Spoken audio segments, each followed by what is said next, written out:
नमस्कार, दिन भर की बड़ी खबरों में आपका स्वागत है। मैं हूं आंचल।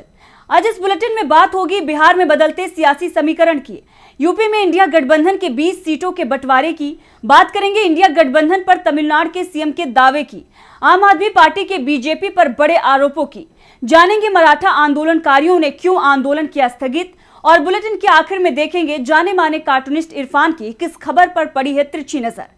इसके अलावा और भी कई बड़ी खबरों से आपको कराएंगे रूबरू, लेकिन तमाम बड़ी खबरों से पहले एक नजर सुर्खियों पर। कांग्रेस सांसद शशि थरूर ने बीजेपी पर साधा निशाना, कहा बीजेपी सरकार को बदलना हमारा आखिरी लक्ष्य। इंडिया गठबंधन में सीटों के बंटवारे पर राज्यवार चल रही है चर्चा। कांग्रेस अध्यक्ष मल्लिकार्जुन खड़गे ने ममता बनर्जी को लिखा पत्र, बंगाल में न्याय यात्रा को सुरक्षित रास्ता देने की मांग, कहा शरारती तत्व बन सकते हैं बाधा। लैंड फॉर जॉब मामले में बढ़ी लालू परिवार की मुश्किलें, कोर्ट में राबड़ी देवी समेत सभी आरोपियों की होगी पेशी। नौकरी के लिए इजराइल जाने वालों की लगी कतार, केंद्र पर बरसे कांग्रेस अध्यक्ष मल्लिकार्जुन खड़गे, कहा बेरोजगारी से त्रस्त भारतीय युवा। तो ये थी सुर्खियां। अब बात आज की सबसे बड़ी खबर की। बिहार में सियासत की तस्वीर अब साफ होने लगी है। नीतीश कुमार कभी भी महागठबंधन छोड़ने का ऐलान कर सकते हैं, उनके कभी भी इस्तीफा देने के कयास भी लगाए जा रहे हैं। वैसे इस बार नीतीश के लिए इस्तीफा देकर फिर से सरकार बनाना आसान भी नहीं है, क्योंकि इस बार लालू शांत नहीं है, वो लगातार सक्रिय हैं। तो वहीं एनडीए में भी हलचल मची हुई है, खासतौर पर चिराग और उपेंद्र कुशवाहा नाराज बताए जा रहे हैं। तो क्या बिहार के समीकरण हैं, देखिए इस रिपोर्ट में। बिहार में नीतीश कुमार पाला बदल रहे हैं, ये तय हो चुका है, बस ऐलान होना बाकी रह गया है। नीतीश ने अपने विधायकों की बैठक बुला ली है, इस बार भी वो इस्तीफा देकर सरकार बनाएंगे, ये भी तय माना जा रहा है। लेकिन सवाल ये उठ रहे हैं कि नीतीश ने इस्तीफा दिया तो फिर क्या वो सीएम बन पाएंगे। दरअसल तेजस्वी यादव ने आरजेडी नेताओं के साथ बैठक में ये दावा कर दिया है कि इस बार नीतीश की पलटी मार राजनीति उन पर ही भारी पड़ सकती है। आरजेडी कैंप से ये भी खबरें आ रही हैं कि 120 विधायकों के समर्थन की व्यवस्था हो चुकी है। बहुमत का आंकड़ा 122 का है, सिर्फ 2 विधायक और मिल जाते हैं तो बहुमत महागठबंधन को मिल जाएगा। एक तरफ आरजेडी बिना नीतीश के सरकार बनाने की तैयारी में है, तो दूसरी तरफ एनडीए में चिराग पासवान और उपेंद्र कुशवाहा के तेवर नीतीश को लेकर अभी भी तीखे बने हुए हैं। चिराग ने एक बार फिर से साफ कर दिया है कि उनकी पार्टी 2020 की रणनीति लोकसभा में भी अपना सकती है, यानी जहां बीजेपी का उम्मीदवार होगा वहां अपना उम्मीदवार नहीं देंगे, लेकिन जहां उम्मीदवार जेडीयू का होगा वहां चिराग अपनी पार्टी का उम्मीदवार उतार देंगे। बीजेपी के लिए एनडीए के सहयोगियों को संभालना मुश्किल हो रहा है, तो ये भी अब साफ हो चुका है कि बीजेपी ने नीतीश के लिए अपने दरवाजे खोल दिए हैं। 28 जनवरी को नीतीश कुमार बीजेपी के साथ मिलकर सरकार बना सकते हैं। उन्होंने पार्टी विधायकों की मीटिंग भी बुला ली है, राज्यपाल से मुलाकात का समय भी मांग लिया है। नीतीश एक बार फिर से इस्तीफा देंगे और सरकार वो बना सकते हैं। इसी बीच खबर ये भी है कि मल्लिकार्जुन खड़गे ने नीतीश से फोन पर बात करने की कोशिश की है, लेकिन बिहार के सीएम से बात नहीं हो पाई है। फिलहाल अभी सभी की नजरें राजभवन पर टिकी हुई हैं, क्योंकि संकेत इस बात के भी मिल रहे हैं कि नीतीश के इस्तीफा देने पर आरजेडी की तरफ से सरकार बनाने का दावा पेश किया जा सकता है। आरजेडी विधानसभा में सबसे बड़ी पार्टी है, इसीलिए उसे सरकार बनाने का मौका मिलना चाहिए। नीतीश कुमार की पलटीमार सियासत का इंडिया गठबंधन पर ज्यादा असर पड़ता नजर नहीं आ रहा है। बिहार में इंडिया के दूसरे दल एकजुट हैं, तो देश के सबसे बड़े सूबे यूपी में इंडिया में सीटों के बंटवारे की तस्वीर भी साफ हो गई है। सपा चीफ अखिलेश यादव ने पहले आरएलडी से गठबंधन तय किया है और फिर कांग्रेस के साथ ही सीटों का बंटवारा कर लिया है। तो यूपी में किस दल को कितनी सीटें मिल रही हैं, देखिए इस रिपोर्ट में। उत्तर प्रदेश में इंडिया गठबंधन में सीटों के बंटवारे पर सहमति बन गई है। समाजवादी पार्टी और कांग्रेस के बीच सीटों की डील पक्की हो गई है। कांग्रेस यूपी में 11 सीटों पर चुनाव लड़ेगी। समाजवादी पार्टी के राष्ट्रीय अध्यक्ष अखिलेश यादव ने सोशल मीडिया एक्स पर पोस्ट कर ये जानकारी दी है। वैसे कांग्रेस की ओर से अखिलेश के दावे की पुष्टि नहीं की गई है। कांग्रेस महासचिव जयराम रमेश ने कहा है कि सपा के साथ अभी भी हमारी बातचीत चल रही है, हम लोग मिलकर चुनाव लड़ेंगे। आपको बता दें कि 17 जनवरी को सीटों के बंटवारे पर दिल्ली में गठबंधन के घटक दलों कांग्रेस और सपा के बीच बैठक हुई थी, लेकिन बैठक में कोई नतीजे नहीं निकल सके थे। बैठक खत्म होने के बाद कांग्रेस नेता सलमान खुर्शीद ने कहा था कि सपा के साथ एक और बैठक होनी है। बात नहीं बनी तो कांग्रेस नेता राहुल गांधी या मल्लिकार्जुन खड़गे अखिलेश यादव के साथ बात करेंगे। अखिलेश यादव ने सोशल मीडिया एक्स पर पोस्ट करते हुए लिखा, कांग्रेस के साथ 11 मजबूत सीटों से हमारे सौहार्दपूर्ण गठबंधन की अच्छी शुरुआत हो रही है। ये सिलसिला जीत के समीकरण के साथ और भी आगे बढ़ेगा। इंडिया की टीम और पीडीए की राजनीति इतिहास बदल देगी। सपा और आरएलडी के बीच पहले से ही सीटों का बंटवारा हो चुका है।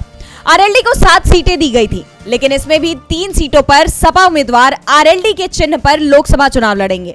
बची हुई 4 सीटों पर जयंत चौधरी ही उम्मीदवारों का चयन करेंगे। कांग्रेस को 11 सीटें देने के बाद बची हुई 62 सीटों पर सपा अपने उम्मीदवार उतारेगी। वैसे अखिलेश यादव शुरुआत से ही दावा कर रहे थे कि उनकी पार्टी कम से कम 60 सीटों पर चुनाव लड़ेगी। इंडिया गठबंधन में अब तेजी से सीटों के बंटवारे की तस्वीर साफ हो रही है। गठबंधन पूरी तरह से एकजुट बना हुआ है और इसे लेकर तमिलनाडु के सीएम एम.के. स्टालिन ने बड़ा बयान दे दिया है। स्टालिन ने यह कहा है कि हमें अपना वोट एकजुट रखना है। तो क्या कहा है तमिलनाडु के सीएम ने, देखिए इस रिपोर्ट में। आगामी लोकसभा चुनाव को देखते हुए सभी राजनीतिक पार्टियों ने अपनी चुनावी तैयारियों को धार देना शुरू कर दिया है। इसी कड़ी में इंडिया गठबंधन ने भी बीजेपी को सत्ता से बेदखल करने की रणनीति बना ली है। विपक्षीय इंडिया गठबंधन के नेताओं ने शुक्रवार को आगामी लोकसभा चुनावों में सत्तारूढ़ बीजेपी को हराने की जरूरत पर जोर दिया। साथ ही द्रमुक पार्टी ने लक्ष्य हासिल करने के लिए एकता का मंत्र भी दिया। इंडिया गठबंधन के दलों ने एक साथ मिलकर बीजेपी को सत्ता से बेदखल करने का प्लान बनाया है। कांग्रेस, द्रमुक और वाम दलों और विदुथलाई चिरुथिगल काची के शीर्ष नेताओं ने वीसीके द्वारा आयोजित लोकतंत्र जीतेगा सम्मेलन में भाग लिया। लोकसभा सांसद थोल थिरुमावलम की अध्यक्षता वाली वीसीके तमिलनाडु में डीएमके की प्रमुख सहयोगी है। द्रमुक अध्यक्ष और तमिलनाडु के मुख्यमंत्री एम.के. स्टालिन, सीपीआई-एम और सीपीआई के नेता सीताराम येचूरी और डी राजा के साथ कई और लोगों ने बिहार में सत्तारूढ़ महागठबंधन के मुद्दे पर भी सम्मेलन में बात की। उन्होंने कहा कि इस बात के पुख्ता संकेत मिल रहे हैं कि जेडीयू अध्यक्ष और राज्य के सीएम नीतीश कुमार एक और बार पलटवार कर सकते हैं और बीजेपी के नेतृत्व वाले एनडीए में लौट सकते हैं। अपने संबोधन में स्टालिन ने कहा कि इंडिया गठबंधन के नेताओं को ये महसूस करना होगा कि जब बीजेपी चंडीगढ़ में मेयर चुनाव के स्तर पर भी विपक्षी गठबंधन की जीत की संभावना से घबरा गई थी, तो ऐसे में इंडिया गठबंधन के बीच ये एकता बीजेपी को केंद्र की सत्ता से बेदखल कर देगी। चंडीगढ़ मेयर चुनाव स्थगित होने और वहां आप और कांग्रेस के बीच गठबंधन का हवाला देते हुए स्टालिन ने कहा, बीजेपी के नेतृत्व वाली केंद्र सरकार ने मेयर स्तर का चुनाव भी रद्द करा दिया क्योंकि परिदृश्य जीत के लिए तैयार था। मीडिया ने बाद में स्थगित किए गए मेयर चुनाव को इंडिया गठबंधन की पहली जीत के रूप में पेश किया। जब वे मेयर स्तर का चुनाव भी रद्द कर देते हैं तो इंडिया गठबंधन के नेताओं को भाजपा के डर का एहसास होना चाहिए। हमें इसका उपयोग करना होगा। हमें अब जो अवसर मिला है उसका लाभ उठाना होगा। हम एकजुट रहेंगे तो बीजेपी हार जाएगी, लोकतंत्र की जीत होगी और समय यही कहेगा। इंडिया गठबंधन एकजुट है तो दूसरी तरफ बीजेपी इसे तोड़ने की कोशिश कर रही है। इसके लिए ईडी, सीबीआई और आईटी का उपयोग किया जा रहा है। इसी बीच आम आदमी पार्टी ने बीजेपी पर ऑपरेशन लोटस का आरोप लगा दिया है।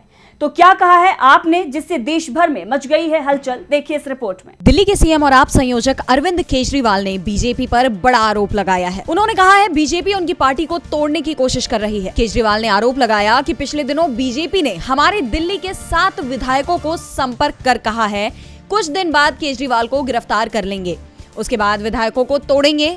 21 विधायकों से बात हो गई है, औरों से भी बात कर रहे हैं। उसके बाद दिल्ली में आम आदमी पार्टी की सरकार गिरा देंगे, आप भी आ जाओ, 25 करोड़ रुपए देंगे और बीजेपी की टिकट से चुनाव लड़वा देंगे। आपको बता दें केजरीवाल के अलावा दिल्ली सरकार के मंत्री आतिशी ने भी प्रेस कॉन्फ्रेंस करके बीजेपी पर गंभीर आरोप लगाए हैं। सीएम केजरीवाल ने अपने सोशल मीडिया एक्स पर पोस्ट करते हुए लिखा, उनका दावा है कि उन्होंने 21 विधायकों से संपर्क किया है, लेकिन हमारी जानकारी के मुताबिक उन्होंने अभी तक 7 विधायकों को ही संपर्क किया है और सबने मना कर दिया। इसका मतलब किसी शराब घोटाले की जांच के लिए मुझे गिरफ्तार नहीं किया जा रहा, बल्कि दिल्ली में आम आदमी पार्टी की सरकार गिराने के लिए बीजेपी षड्यंत्र कर रहे हैं। पिछले 9 सालों में हमारी सरकार गिराने के लिए इन्होंने कई षड्यंत्र किए, लेकिन इन्हें कोई सफलता नहीं मिली। भगवान ने और जनता ने हमेशा हमारा साथ दिया। हमारे सभी विधायक भी मजबूती के साथ हैं। इस बार भी ये लोग अपने नापाक इरादों में फेल होंगे। इतना ही नहीं, सीएम ने बताया कि आप सरकार गिराने के लिए बीजेपी ने विधायकों को ऑफर भी दिया। उन्होंने कहा कि आप भी आ जाओ, 25 करोड़ रुपया देंगे और बीजेपी की टिकट से चुनाव लड़वा देंगे। केजरीवाल ने आगे कहा कि हालांकि उनका दावा है कि उन्होंने 21 एमएलए से संपर्क किया है, लेकिन हमारी जानकारी के मुताबिक उन्होंने अभी तक 7 एमएलए को ही संपर्क किया है।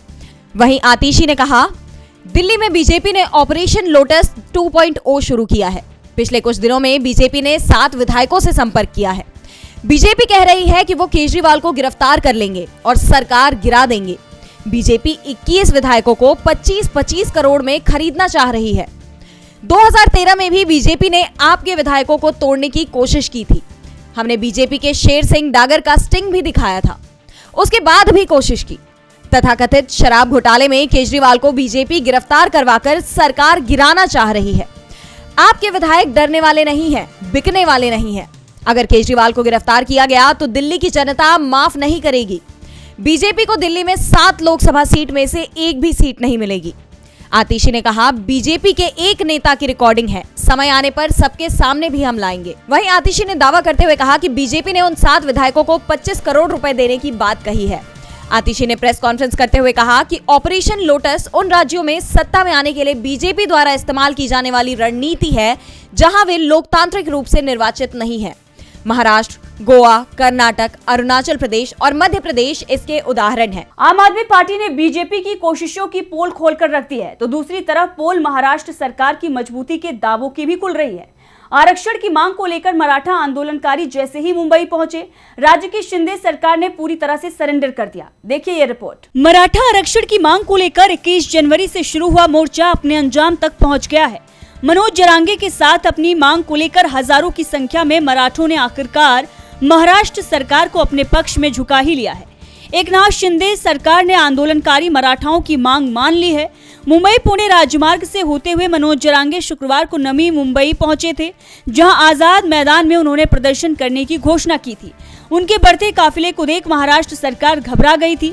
शायद इसीलिए पहले तो मुंबई पुलिस ने प्रदर्शनकारी मराठाओं को आजाद मैदान जाने से रोका, लेकिन जब मराठा नहीं रुके तो शिंदे सरकार ने घुटने टेक दिए। 27 जनवरी को मुख्यमंत्री एकनाथ शिंदे ने नवी मुंबई में कार्यकर्ता मनोज जरांगे से मुलाकात की। मुलाकात के बाद जरांगे ने बताया कि महाराष्ट्र सरकार ने उनकी सारी मांगे मान ली हैं और इसी के साथ उन्होंने आंदोलन वापस लेने की घोषणा भी कर दी है। उन्होंने कहा है कि अब वो सरकार का पत्र स्वीकार करेंगे और मुख्यमंत्री के हाथ से जूस पीकर ये आंदोलन खत्म करेंगे। इसके बाद महाराष्ट्र सरकार ने एक अधिसूचना जारी की है, जिसे महाराष्ट्र अनुसूचित जाति, अनुसूचित जनजात, गैर अनुसूचित जनजात, खानाबदोश जनजात, अन्य पिछड़ा वर्ग और विशेष पिछड़ा वर्ग जाति प्रमाण पत्र नियम 2024 कहा जाएगा। इसके तहत कुनबी जाति के आवेदकों को अपने रक्त रिश्तेदारों के साथ संबंध स्थापित करने के लिए हलफनामा देना पड़ेगा, जिसके बाद ही उन्हें जाति प्रमाण पत्र जारी किया जाएगा। कुनबी होने का रिकॉर्ड रखने वाले व्यक्ति की एक ही जाति में विवाह से बने संबंधों को भी जाति प्रमाण पत्र दिया जाएगा। उम्मीद लगाई जा रही है कि इस बार सरकार मराठों को उनका हक देगी। देखा जाए तो इस बार लोकसभा चुनाव से पहले भड़की इस आग को शांत करना भी शिंदे सरकार के लिए बहुत जरूरी था, क्योंकि महाराष्ट्र में लोकसभा की 48 सीटें हैं और मराठा इन पर काफी प्रभावशाली हैं। शिंदे ने मराठा आंदोलनकारियों की सभी मांग मान ली है, जिसके बाद जरांगे ने ऐलान कर दिया है कि हम आज वापस जा रहे हैं, लेकिन सरकार वादे से पलटी तो फिर लौटेंगे। यानी शिंदे सरकार को ज्यादा दिनों की राहत नहीं मिली है।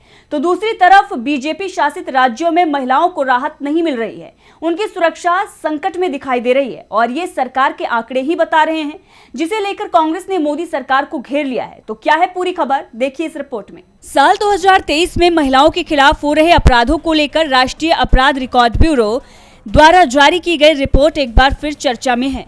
रिपोर्ट के हवाले से महिलाओं की स्थिति को लेकर भारतीय अखिल महिला कांग्रेस के अध्यक्ष अलका लांबा ने मोदी सरकार पर हमला बोला है। एनसीआरबी की रिपोर्ट के मुताबिक 2019 से लेकर 2021 के बीच लापता होने वाली महिलाओं की संख्या 10 लाख से भी ज्यादा पाई गई है और जिन राज्यों में ये आंकड़े सबसे ज्यादा हैं, उनमें मध्य प्रदेश और महाराष्ट्र का नाम सबसे ऊपर है। जिस राज्य के मुख्यमंत्री को लाडली बहनें मामा कहती रही हैं, वहां महिलाओं की ये स्थिति काफी चिंताजनक है। मामले में मोदी सरकार पर सवाल उठाते हुए अलका लांबा ने सोशल मीडिया पर पोस्ट किया। उन्होंने लिखा कि एनसीआरबी के आंकड़ों के अनुसार 2019 से 2021 के बीच देश में 10 लाख बहनें लापता हो गई, जिसमें सबसे ज्यादा संख्या भाजपा शासित मध्य प्रदेश और महाराष्ट्र की है। भाजपा सरकार बताए कि कहां है हमारी 10 लाख बहनें। हम भारत जोड़ो न्याय यात्रा में इन सभी परिवारों को आमंत्रित करेंगे ताकि उनके साथ हुए अन्याय के बारे में देश को पता चल सके और राहुल गांधी जी द्वारा प्रस्तुत न्याय के 5 स्तंभ में से एक नारी न्याय इन परिवारों को मिले। भाजपा का बेटी बचाओ बेटी पढ़ाओ का नारा खोखला साबित हुआ है। अब अलका लांबा ने अपनी इस पोस्ट में भाजपा के खोखलेपन पर तंज कसते हुए कांग्रेस की भारत जोड़ो न्याय यात्रा से लोगों की उम्मीद दी है। उन्होंने न्याय यात्रा के माध्यम से इन नारियों को न्याय दिलाने का भरोसा दिलाया है और उन महिलाओं के परिजनों को यात्रा से जुड़ने का आमंत्रण भी दिया है। जहां बीजेपी की सरकार, वहां महिलाओं की सुरक्षा पर ज्यादा बड़ा संकट दिखाई दे रहा है। तो संकट इस समय देश के लोकतंत्र पर भी बताया जा रहा है। विपक्ष दावा कर रहा है कि केंद्र की मोदी सरकार लोकतांत्रिक अधिकारियों को समाप्त कर रही है और अब इसे लेकर पूर्व सीजेआई दीपक मिश्रा ने भी सरकार पर निशाना साधा है। तो क्या कहा है पूर्व सीजेआई ने, देखिए इस रिपोर्ट में। मोदी सरकार बहुमत के दम पर ऐसे फैसले ले रही है जिसका उल्टा असर दिखाई दे रहा है। देश में कई बड़े आंदोलन मोदी सरकार के फैसले के चलते हुए, किसान का आंदोलन हो या सीए के खिलाफ अल्पसंख्यकों का आंदोलन। वैसे सरकार के अधिकांश फैसले देश के अल्पसंख्यकों के खिलाफ जाते दिखाई दिए हैं। विपक्ष का दावा है कि मोदी सरकार बहुसंख्यकवाद का समर्थन कर रही है, जिसमें अल्पसंख्यकों के अधिकारों को दबाया जा रहा है। दूसरी ओर बहुसंख्यकवाद को लेकर सुप्रीम कोर्ट के पूर्व सीजेआई दीपक मिश्रा ने दावा किया कि लोकतंत्र में सरकार बहुमत से चुनी जाती है, लेकिन किसी भी प्रकार के बहुसंख्यकवादी सामाजिक दर्शन से व्यक्तिगत अधिकारों को नुकसान नहीं पहुंचाया जा सकता। डॉक्टर अंबेडकर का यही मतलब था। संविधान में हमारी प्रस्तावना का हिस्सा होने के नाते बंधुत्व की धारणा सामाजिक लोकतंत्र और सामाजिक न्याय से जुड़ी हुई है। सीजेआई ने सवाल किया कि हम लोग दावा करते हैं कि मैं सबसे महान, सबसे बड़े लोकतंत्र में रहता हूं, लेकिन क्या आप अपने साथी, देशवासियों, सहकर्मियों और सहपाठियों का सम्मान करते हैं? पूर्व सीजेआई ने कहा कि डॉक्टर अंबेडकर कभी भी पुराने नहीं हो सकते। वह इतिहास के व्यक्ति नहीं है, वह वर्तमान के व्यक्ति हैं और यही उनमें महानता है।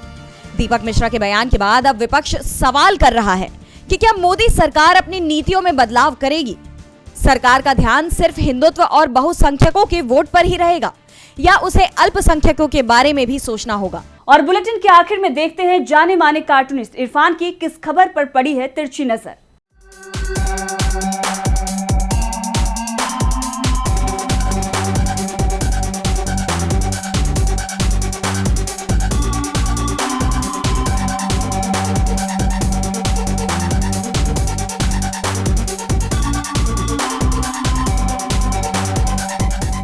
मंदिर निर्माण के बाद में अब तोड़फोड़ का सीजन आ चुका है।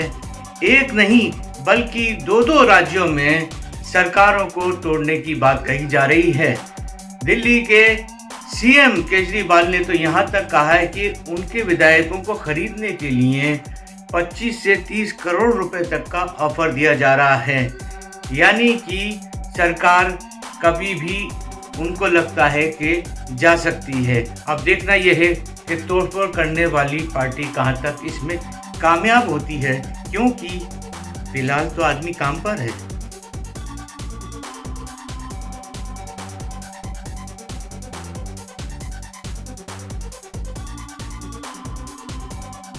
बहुत बहुत शुक्रिया इरफान जी। तो आज इस बुलेटिन में इतना ही। देखते रहिए डीबी लाइव। नमस्कार।